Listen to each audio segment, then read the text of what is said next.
Hi guys, it's Angie, and I am a hot mess. But I didn't want to let a moment pass before I say thank you.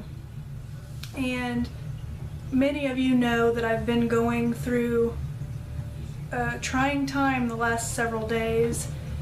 And for those of you who know that and have left me such nice comments and follow me on Instagram and have sent me nice comments and shared your experiences, or just everything, even just liking my comments, or I can't even put into words how much that meant. When you're laying in a hospital and you don't know what's going on, to have people be so nice and caring. And so I wanted to say thank you. Thank you, thank you. And for those who don't know, or to share a little bit more detail, I mean, my life is pretty much an open book. I share a lot here on YouTube. I don't have any deep dark secrets. So, but today I got out of the hospital. I had a heart attack. It was a minor one. But let me back up a little bit. I have a video called Why I Chose Atkins that goes into detail about a heart attack I had in 2009 at the age of 38.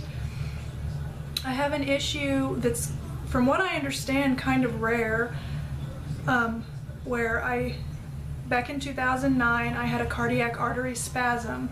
The spasm, okay, if you can't tell, my battery died. I didn't realize it was so low, and so I had to plug it in, and I don't know if it filmed everything that I just said, but I hope it did, and if it didn't, I'll film this another day or later, I don't know.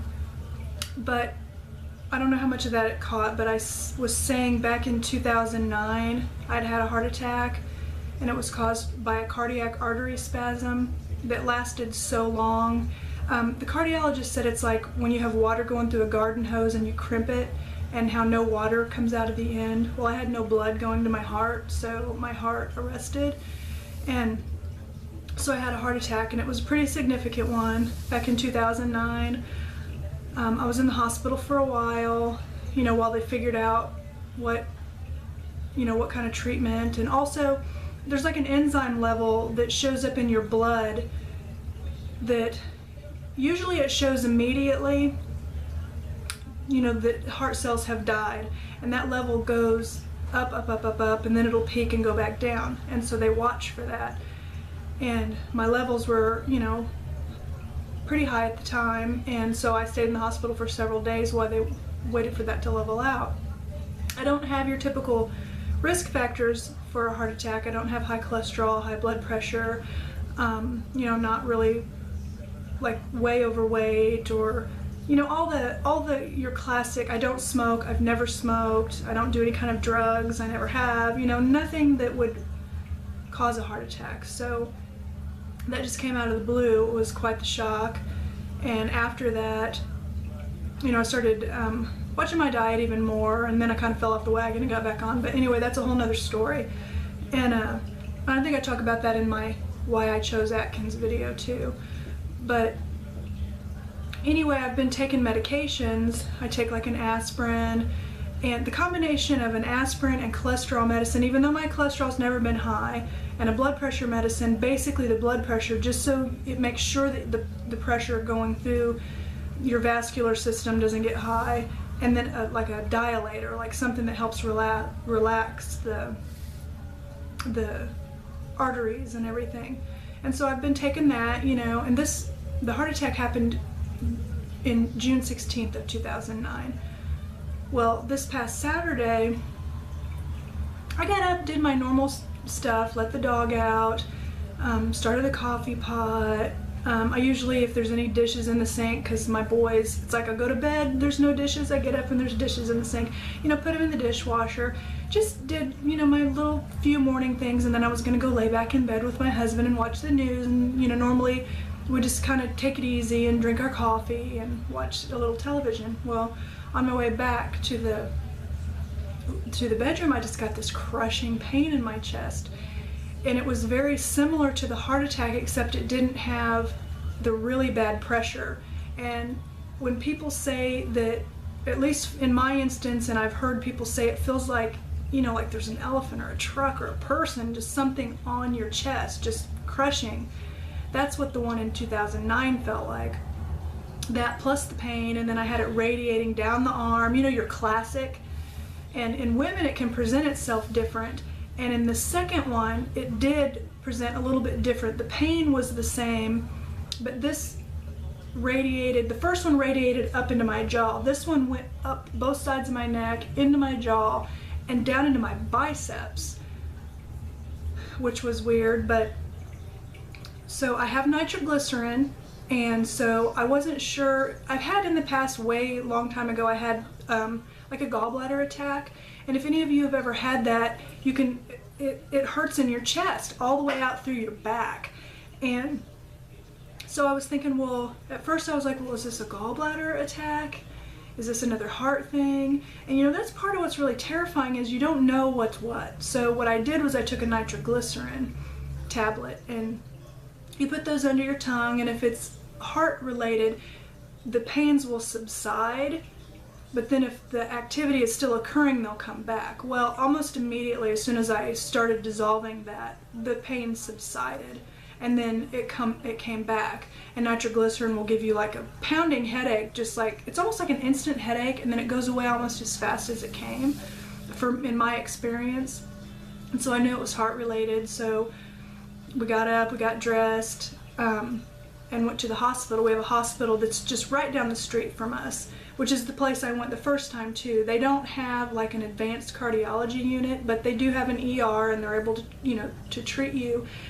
And at the time, I wasn't having a heart attack when I got there, where the first time I was. I mean, they immediately saw it on the EKG.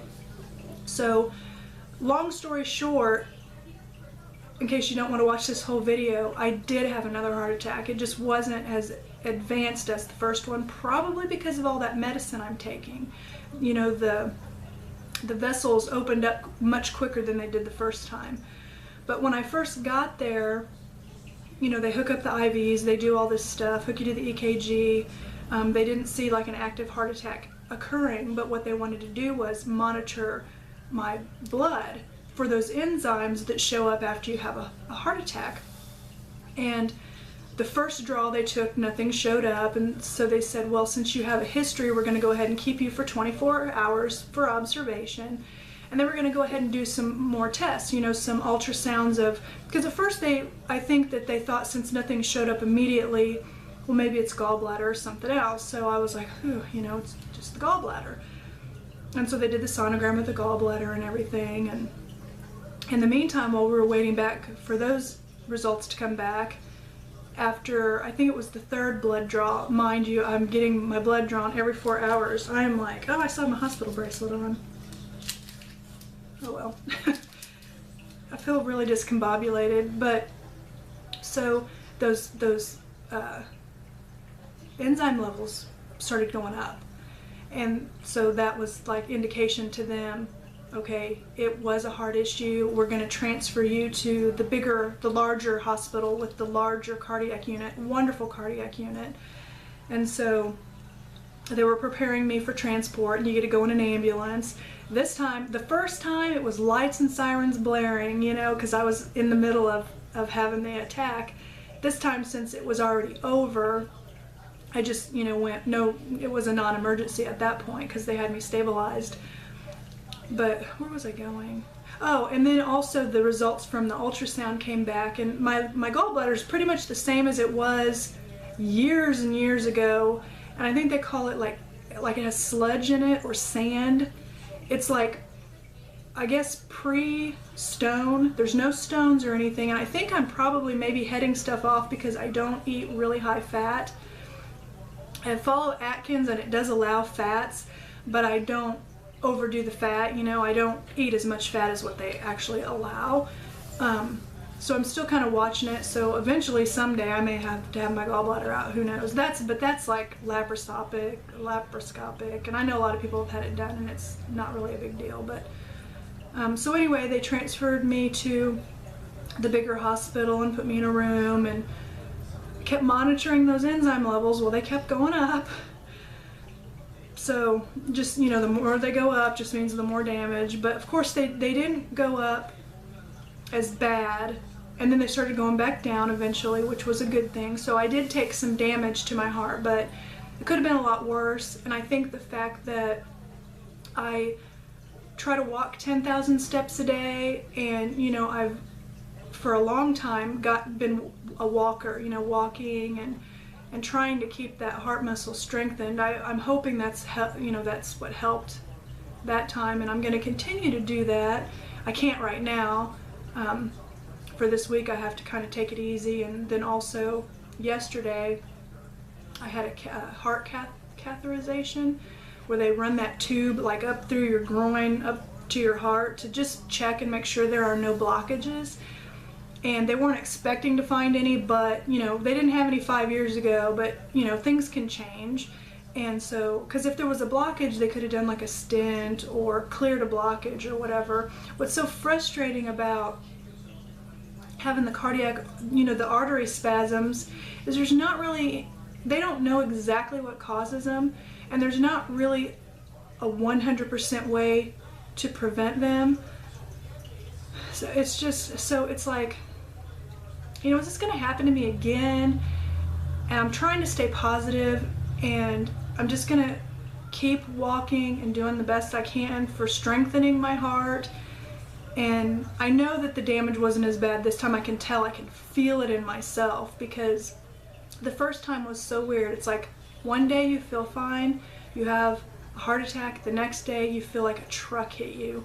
I couldn't walk down the hallway without having to sit down out of breath. I mean, it's like night and day, the differences. So, and I feel pretty good this time. I'm really, really tired, but part of that is probably from having my vitals checked every 2 hours, my blood drawn every 4 hours. You know, just the whole experience of being in a hospital isn't really, you know, you're hooked to, they had me on so much blood thinner, I was afraid that I was going to bleed to death when they did that catheterization. But, so anyway, I'm still just kind of out of it, but my main motivation to make a video, this is almost as soon as I got home, was just, like I said, I wanted to say thank you.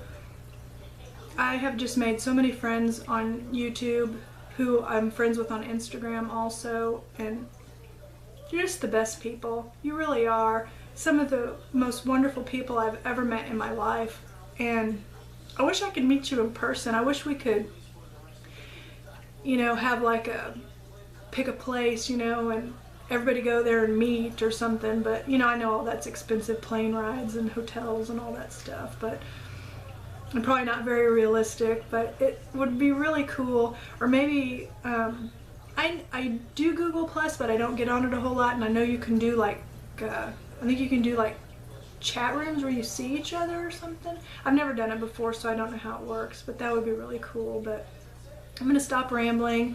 I really hope the first couple of minutes I filmed before the battery died are on here. And again, just thank you, thank you, thank you.